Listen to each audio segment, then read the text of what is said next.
وعلیکم السلام ورحمۃ اللہ وبرکاتہ۔ بھائی کا سوال ہے کہ کیا مرد اور عورت کی نماز ایک جیسی ہے یا ان میں جیسے ہمارے معاشرے میں فرق کیا جاتا ہے عورت اور مرد کی نماز میں، کیا آیا قرآن اور حدیث کی روشنی کے اندر مرد اور عورت کی نماز میں کوئی فرق ہے یا نہیں؟ الحمدللہ والصلاۃ والسلام علی رسول اللہ۔ قال النبی صلی اللہ علیہ وسلم صلوا کما رأیتمونی اصلی۔ نبی اکرم صلی اللہ علیہ وسلم کا فرمان ہے، صحیح البخاری کے اندر یہ روایت موجود ہے۔ نبی علیہ الصلاۃ والسلام نے فرمایا کہ جس طرح تم نے مجھے نماز پڑھتے ہوئے دیکھا ہے بعینی اسی طرح جو ہے وہ نماز پڑھو، یعنی ہو بہو میرے طریقے کے مطابق سب مرد سب عورتیں نماز پڑھیں، ٹھیک ہے۔ اس میں سے کوئی لفظ ایسا نہیں ہے، نہ ہی اس کے علاوہ کوئی ذخیرہ احادیث میں کوئی ایسی بات ملتی ہے کہ جس کے اندر نبی اکرم صلی اللہ علیہ وسلم نے خواتین کے لیے کوئی الگ سا کوئی قانون جو ہے نماز کے اندر وضع کیا ہو، بلکہ نبی علیہ الصلوۃ والسلام کا یہ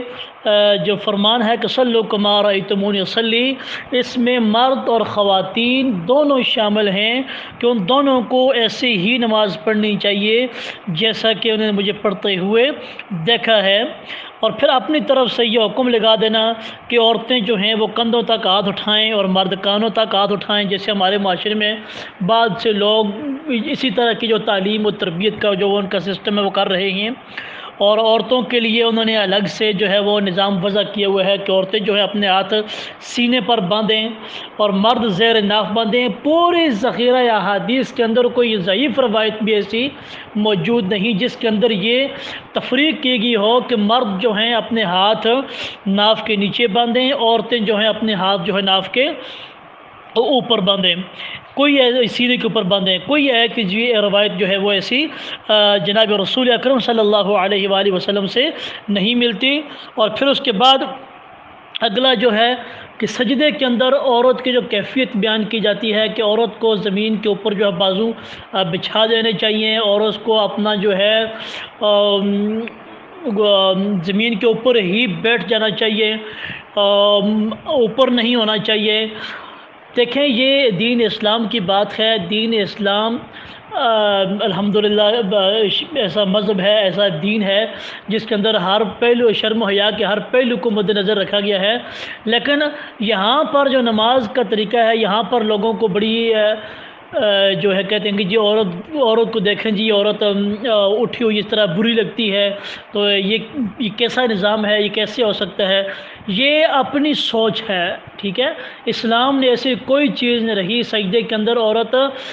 زمین کے اوپر بچھی ہوئی ہو، بیٹھی ہوئی ہو، لیٹی ہوئی نظر آئے، ایسی نماز سے جناب رسول اکرم صلی اللہ علیہ وسلم نے منع فرمایا کہ کتے کی طرح اپنے بازوؤں کو زمین کے اوپر نہ بچھاؤ۔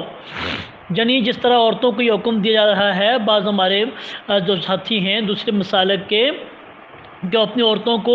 یہی حکم دیتے ہیں کہ یہی طریقہ ان کی عورتوں نے سیکھا ہوا ہے نماز کا کہ جب سجدے میں جاتی ہیں ان کے بازو جو بالکل بچھے ہوتے ہیں اور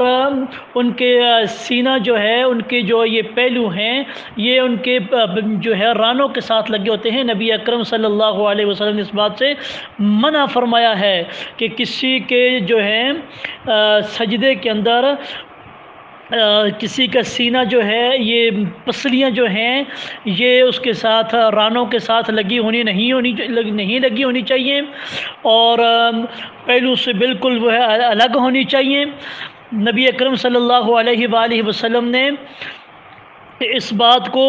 صحابہ کرام رضوان اللہ علیہ مجمعین نے بڑے احسن طریقے کے ساتھ نبی علیہ الصلوۃ والسلام سے سجدے کے احکامات کو بیان فرمایا کہ جب تم میں سے کوئی سجدہ کرے تو اونٹ کی طرح نہ بیٹھے، سجدے میں جاتے ہوئے یہ بات بیان کی گئی ہے۔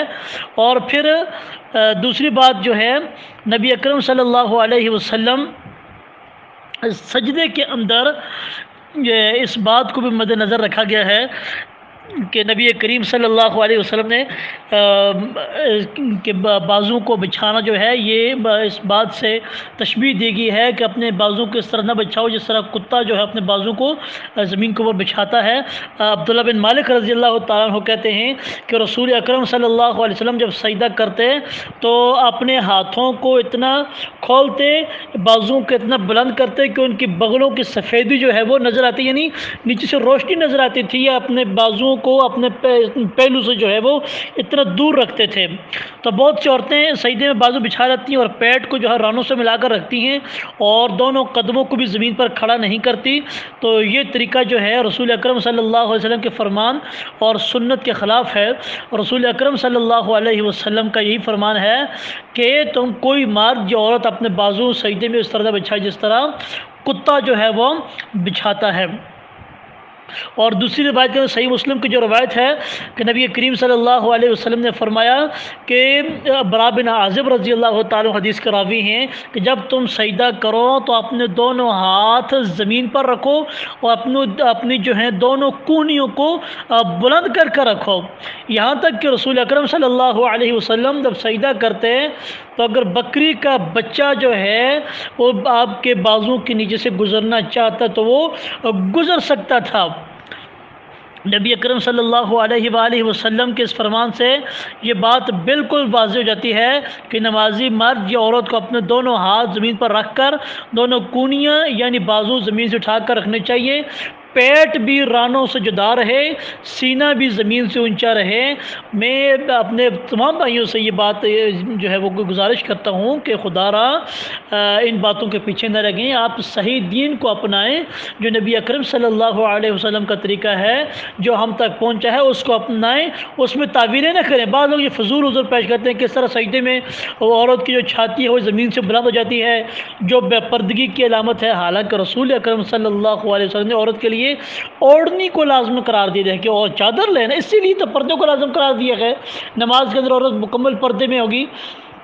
ٹھیک ہے، اور یہ اوڑھنی دوران سجدہ بھی پردے کا تقاضا کرتی ہے۔ پھر آج کی کوئی خاتون جو ہے صحابیات سے بڑھ کر تو نہیں ہے نا شرم و حیا کے اندر، غیرت کے اندر، جب انہوں نے ہمیشہ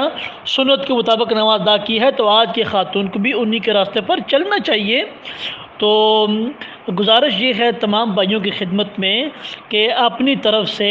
ایسی باتیں دین کے اندر نہ نکالیں، اور یہ دین میں مداخلت ہے۔ وہ تکبیر تحریمہ سے شروع کر کے السلام علیکم ورحمۃ اللہ کہنے تک عورتوں اور مردوں کے لیے ایک ہی طریقہ ہے، ایک ہی طریقے کے مطابق نماز ہے، سب کا قیام ایک جیسا ہے، رکوع ایک جیسا ہے، قومہ ایک جیسا ہے، سجدہ ایک جیسا ہے، جلسہ استراحت ایک جیسا ہے،